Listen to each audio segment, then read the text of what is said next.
کل دوپہر سے ہم گلگت بلتستان کے دارالحکومت صدر مقام گلگت میں آئے، اور جس انداز سے گلگت کے باسیوں نے، چاہے وہ بلتستان سے ہیں، گلگت سے ہیں، دیامر سے ہیں، نگر سے ہیں، ہنزا سے ہیں، انہوں نے جس وارمتھ کا، جس خوش اسلوبی سے ہمیں ریسیو کیا ہے، جس اپنائیت کا مظاہرہ کیا ہے، وہ تادم آخر میں بھول نہیں پاؤں گا۔ مجھے آپ لوگوں کی احترام اور محبتوں کا جو احسان کر گئے ہیں، اس احسان کے بدلے میں کوشش کریں گے کہ اپنا جو پاکستان کے ساتھ رشتہ ہے اس کو مزید بہتر کیسے کر سکے، استوار کیسے کر سکے، اس میں اپنی توانائیاں خرچ کریں گے۔ یہاں پہ مختلف النسل، مختلف الخیال، مختلف العقائد لوگوں کا جو ایک گلدستہ ہے، یہ جو قائد اعظم محمد علی جناح کا ویژن تھا پاکستان کے لیے، اس کا جو عملی نمونہ ہے وہ گلگت میں ایگزبٹ ہوتا ہے اور یہاں پہ اس کی نمائش ہوتی ہے۔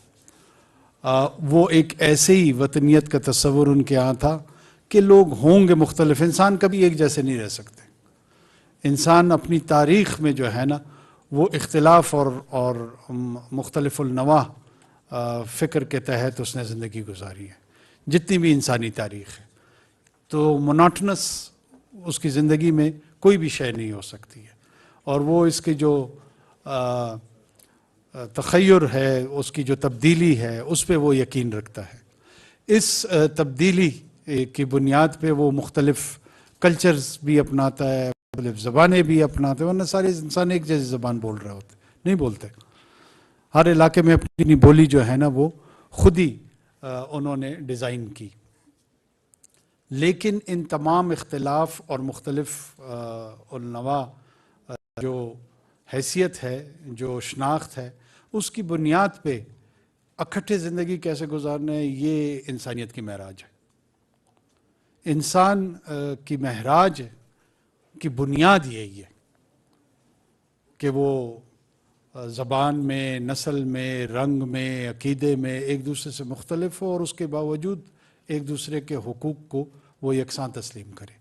اگر وہ ایک دوسرے کے حقوق کو یکساں تسلیم نہیں کرتا تو پھر وہ جنگل اور جانور کا جو طرز عمل ہے زندگی کا، اس کو اختیار کرتا ہے۔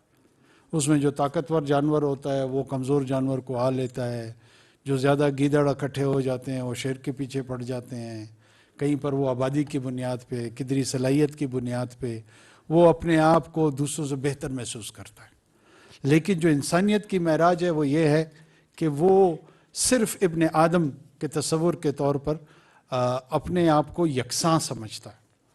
تو میں گلگت بلتستان کے لیے، یہاں کے لوگوں کے لیے یہی پیغام لے کر آیا ہوں کہ ایک دوسرے کے حقوق کا احترام، اور ریاست کی ذمہ داری یہ ہے کہ ان حقوق کے احترام کی انفورسمنٹ کر سکے، اس کا نفاذ کر سکے، اور ہم انشاءاللہ یہ نفاذ کر کے رہیں گے۔ اگر کوئی یہ سمجھتا ہے کہ اس بھائی چارے کو جو یہاں پہ موجود ہے، جو یہاں کے سماج میں موجود ہے، جو یہاں کے اقدار میں موجود ہے، جو یہاں کے کلچر میں موجود ہے، اس کو ڈسٹرب کر سکے گا، اس کو تبدیل کر سکے گا، وہ اس کی بہت بڑی غلط فہمی ہے۔ اپنی غلط فہمی دور کر لیں۔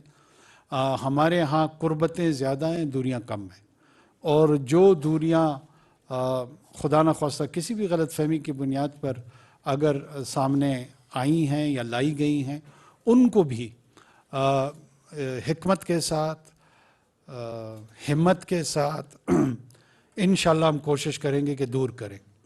باقی یہاں کے میں سمجھتا ہوں کہ جتنے بلند و بالا پہاڑ ہیں اتنے ہی بلند بالا آپ کے حوصلے ہیں۔ یہ پہاڑوں کے جو مسکین ہیں، یہاں پہ جو آپ لوگوں نے اور آپ کے آباء و اجداد نے جو سکونت اختیار کی ہوئی تھی، اس نے آپ کو ایک مخصوص طرز فکر اور ایک کردار ادا کیا ہے، اور وہ کردار جو ہے نا وقار کا ہے، ڈگنیٹی کا ہے، حسن کا ہے۔ آپ کی اپنی پہچان اور حسن جو ہے نا وہ باقی ماندہ دنیا سے بہت علیحدہ ہے۔ آپ کی تشبیہات علیحدہ ہیں، آپ کے استعارات علیحدہ ہیں، اور ان تمام میں بڑی چاشنی موجود ہے، بڑی خوبصورتی موجود ہے، بڑی کشش موجود ہے، اور باقی پاکستان اور باقی دنیا آپ کی طرف اس کشش ثقیل میں دوڑے چلے آتے ہیں. آپ دیکھیں ٹورسٹ ہیں، اندرون پاکستان سے لوگ کھچے چلے آ رہے ہوتے ہیں، تو کوئی خاص مادہ ضرور یہاں کی فضا میں بھی ہے اور یہاں کے لوگوں میں بھی ہے.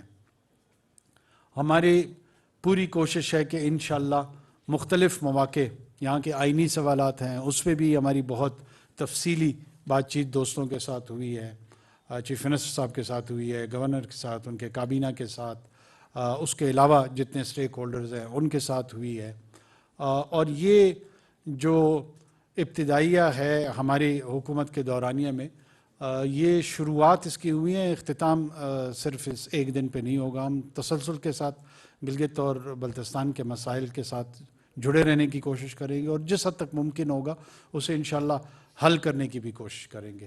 چاہیں گے کہ یہاں کے لوگ اپنے پاؤں پہ کھڑے ہوں، ایک پروقار زندگی گزاریں بحیثیت پاکستانی. ان کے جو شناخت کے سوالات ہیں وہ بھی جلد ان کے آئینی جوابات مل جائیں، اور اس کے لیے جو کاوش وفاقی حکومت کے طور پہ ہم سے ہوگی انشاءاللہ ہم آپ کو یقین دلاتے چلیں کہ وہ ہم کریں گے. یہاں کی جو اکنامک پوٹینشل ہے اس پہ ہم ایک طویل المیعاد انداز میں کوشش کر رہے ہیں کہ کام کریں، چاہے وہ ٹورزم انڈسٹری ہو، چاہے وہ مائنز اینڈ منرل کے حوالے سے ہو، یا یہاں کی جو پاور سیکٹر میں رول آپ پلے کر سکتے ہیں. یہاں کا روڈ انفراسٹرکچر جو ہے وہ ایک پرائیورٹی پہ ہے. ہمارے ساتھ ہمارے فیڈرل منسٹر ساتھ ہیں، انہوں نے بہت فوکس ہو کر جو میجر چیلنجز ہیں وہ شاہراہوں کے حوالے سے یا ٹنلز کے حوالے سے ہیں، ان کی فنڈنگز کے حوالے سے ہیں. یہ تمام چیزیں زیر غور آئیں، اور امید کرتے ہیں کہ اس کو ہم آگے ایسے انداز میں لے کے جائیں گے جو لوگوں کے لیے اطمینان کا باعث ہوگا. بہت شکریہ. سر، یہاں جو لا اینڈ آرڈر کی سچویشن ہے وہ انتہائی تشویشناک ہے، اور آپ سب کو معلوم ہے سر اس وقت پورے پاکستان میں کیا پوری دنیا کا میڈیا اس میں چیخ رہا ہے. تو یہاں حالات بہتر نہیں ہیں سر.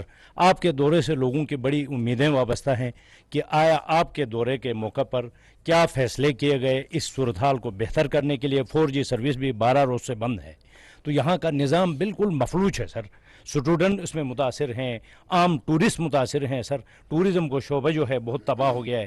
تو ساتھ ساتھ میں یہ بھی کہوں گا سر، یہاں کے لوگوں کا جو جینا ہے، جو طرز زندگی ہے، وہ کس حد تک مشکل ہے کہ آپ دیکھیں کہ سال میں 8 مہینے تک یہاں 22 گھنٹے کی لوڈ شیڈنگ ہوتی ہے سر روزانہ، اور یہ دن ابھی آنے والے ہیں 22 گھنٹے کی لوڈ شیڈنگ. سو سر اس کے بارے میں پلیز. دیکھیں، لا اینڈ آرڈر کے حوالے سے ایک لا ہے، دوسرا آرڈر ہے. اس کے دو پہلو ہیں. ہمارے ہاں یہی فیصلے ہوئے کہ جو قوانین ہیں ان کا نفاذ ہوگا، اور قانون چاہے کوئی بھی ہو.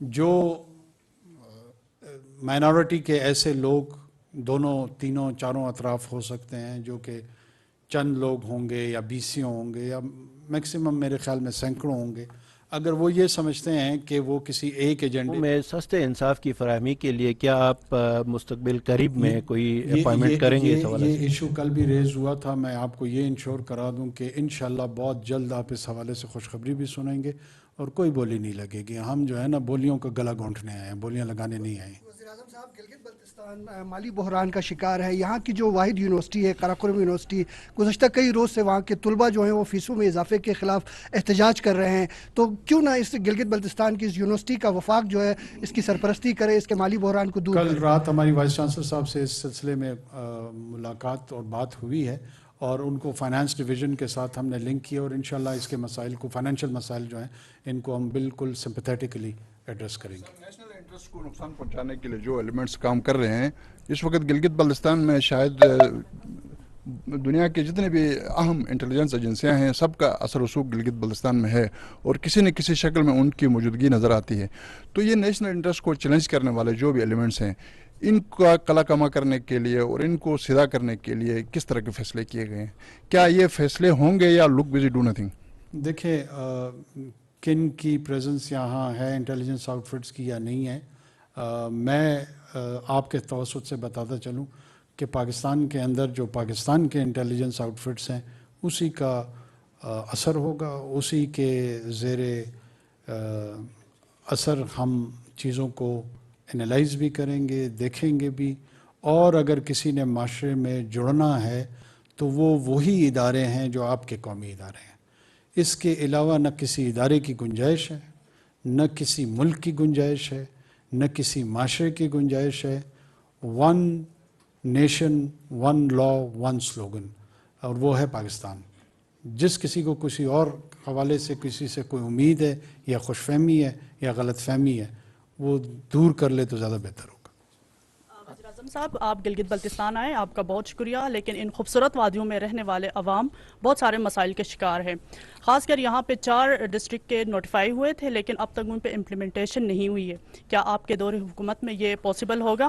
اور اس کے ساتھ ساتھ سر یہاں پہ پی ٹی وی کا بیرو آفس نہیں ہے، اگر وہ بھی پاسبل ہو جائے تو سر یہاں کے صحافیوں کے لیے تھوڑی سی آسانیاں ہوں گی۔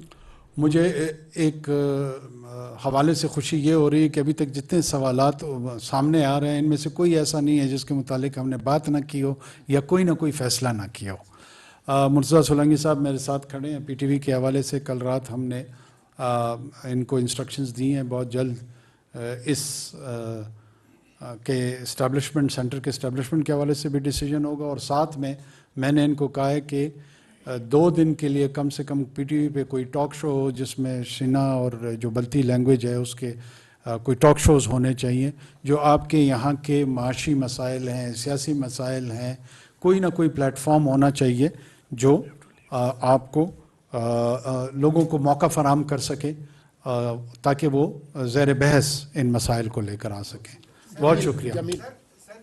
سوال ہے کہ آپ کا تعلق بھی اس پارٹی سے ہے جس نے سب سے پہلے سینٹ میں گلگت بلتستان کو عبوری صوبہ بنانے کے حوالے سے ایک بل بھی سبمٹ کیا تھا، لیکن چونکہ پارلیمنٹ نہیں رہا تو اب آپ وزیر اعظم بھی ہے تو کیا رول پلے کریں گے؟ چونکہ آئینی جو مسئلہ ہے یہ یہاں کا لوگوں کا ایک بڑا ایشو ہے۔ ہم آئینی سوالات کے جوابات ڈھونڈ رہے ہیں اور انشاءاللہ ان جوابات کو آپ تک بہت جلد پہنچائیں گے۔ بہت شکریہ۔ نگراں وزیر اعظم انوار الحق کاکڑ گلگت میں امراض قلب کے ہسپتال کے دورے کے بعد میڈیا سے گفتگو کر رہے تھے۔